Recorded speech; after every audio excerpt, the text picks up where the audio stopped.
How's everybody doing today? Chuck Earls here from YakAttack. Today I just wanted to do a little bit of rigging on the Native Propel 12 Propel. Today what we're going to do is we're going to be installing one of these YakAttack Mighty Mounts. We're going to put it down here, and then we're going to use a tether to tether our drive, because the clips that hold the drive in, they're meant to hold the drive, but they're also meant to fail if you hit something hard. So tethering this drive is very important. You don't want to lose your pedal drive down to the bottom of the lake. So we're just going to do a quick mod and show you how it's done. We're going to go ahead and get the drive out of the way so we can access right here. It's real easy. This actually just rotates straight up. Make sure your props lined up. Pop your clips, lift it off, and we'll go ahead and set that to the side. Now where we're going to mount it, I want to go where I have the most amount of plastic all around it. And I'm actually going to have it facing this way, so there's no way that it's going to interfere with this locking clip here. So find your spot, take a permanent marker, mark some holes. Alright, so now we got some holes marked. Okay, so what we're going to do to mount this, you have a countersunk screw that drops in place, and then on the inside of the hole, we're going to use a flat washer and a nylon nut. We have easy access to the inside of the hole, actually through the front hatch. We can easily get in there and tighten those bolts down. If you don't have easy access, you can get the YakAttack rigging bullets. Just like everything else YakAttack, it's all available over at Fish USA. I'll post a link to everything I'm using in the description so that you can easily find it and easily duplicate this. So what I have here, this is an automatic punch. So instead of having the drill bit walk all over, we're going to go ahead, center our spot, punch it, punch it. Alright, the reason I use this, you could easily use just the regular punch and a hammer.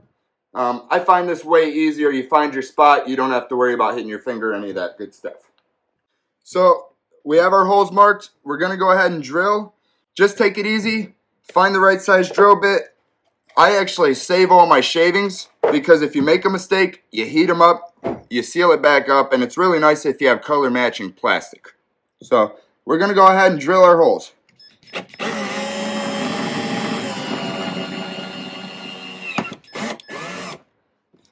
There's the first hole, there's our shavings. Now what I like to do, once I get the first hole drilled, I'm going to go ahead and get a screw in it, because I don't want to drill off-centered holes and then have a hard time with fitment. So actually, we gotta clean that hole a little bit. Okay.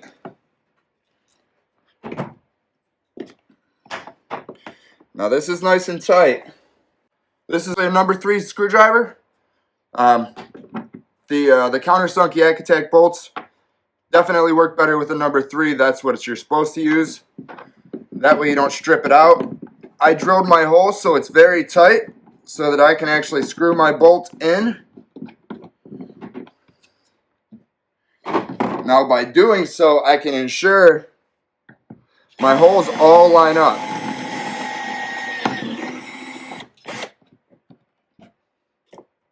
We're just going to keep repeating the process. Drill a hole, add a screw. Drill a hole, add a screw.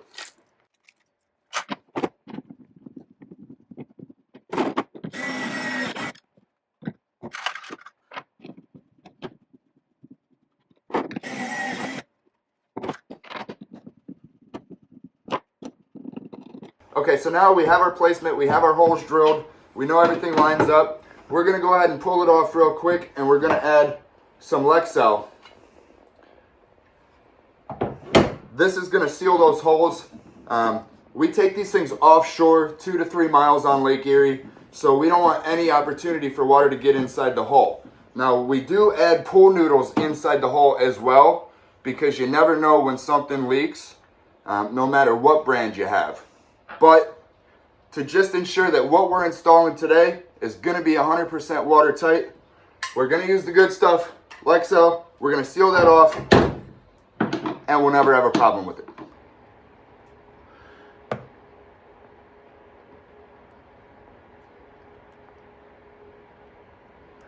So my nozzle's clogged up, so I'm just doing it with my finger, which actually makes it nice and precise.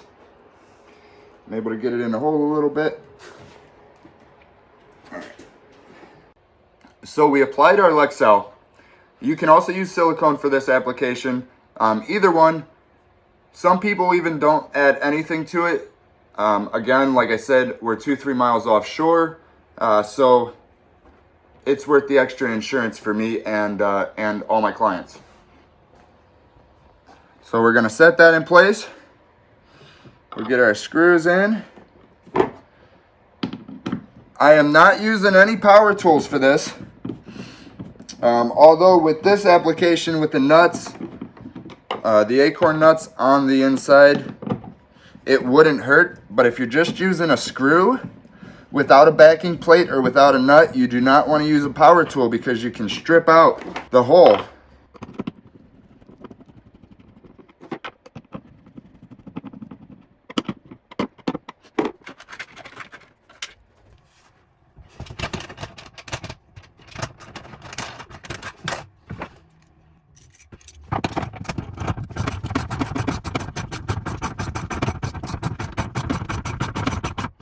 What we're going to do, we're going to add one of these YakAttack tie-down eyelets.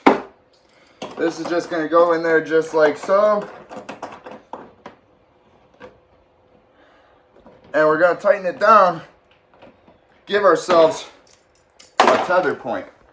So we're going to go ahead and put the drive back in.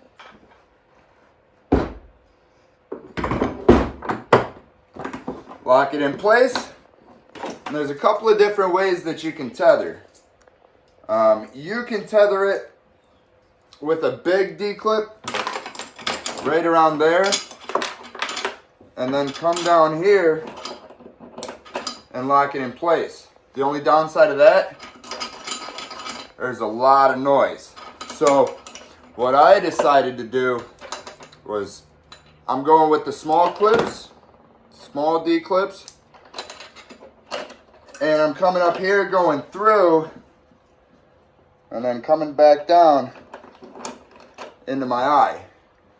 It's nice and quiet. This is sitting here. If you wanted to, you could even coat these D-clips with like the rubber dip. That would even quiet it further. But that's the best way that I've found to do it. And most importantly, if your clips break, if your clips fail, this drive's not going to end up at the bottom of the lake. All the links to everything I used is in the description. If you have any questions, shoot me a message. Hit me up at on my email. Check out my website, YakAttack.com. Head on over to Fish USA. Let them know that Chuck Earls sent you. And I'll see you on the next video.